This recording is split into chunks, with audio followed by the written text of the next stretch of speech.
Greater ఎన్నికల నామినేషన్ల scrutiny process speedup చేసింది బల్దియా. 150 వార్డుల్లో గాను ఇప్పటివరకు 127 వార్డుల్లో వివరాలు వచ్చాయన్నారు జీహెచ్ఎంసీ కమిషనర్ జనార్దన్ రెడ్డి.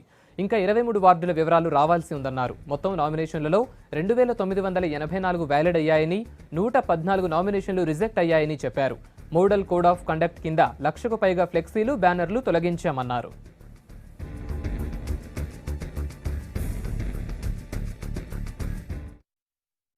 నూట 150 వార్డులలో ఈ స్క్రూటినీ ప్రక్రియ దాదాపుగా కంప్లీట్గా వచ్చింది. ఇప్పుడు వచ్చిన సమాచారం మేరకు అది ఆ ఫిగర్ ఉంది. బట్ 114 రిజెక్ట్ అయినాయి. అవి పార్టీ వైజ్ బ్రేకప్ మన దగ్గర లేదు. ఇప్పుడు నైట్ గానే వస్తుంది 114 ఈరోజు. ఎందుకంటే రిటర్నింగ్ ఆఫీసర్స్ క్వాసి జ్యుడిషియల్ డ్యూటీ, మనం ఇట్లా చేయడానికి లేదు, వాళ్ళు ఇచ్చిన సమాచారం తీసుకోవటం. దెన్ వ్యాలిడ్లీ నామినేటెడ్ దీంట్లో ఇప్పటి వరకు సమాచారం 2984. అండ్ నంబర్ ఆఫ్ క్యాండిడేట్స్ అన్నీ అంతే కదా, 150 డివిజన్లో కాదు ఇది. సో 1689.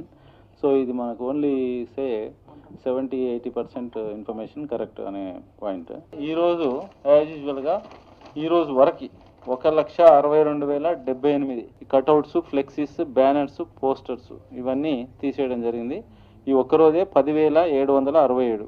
దాంట్లో cutouts 2,263, 263, flexies 1,357, banners 2,740, posters 3,763 and photographs captured 2,644.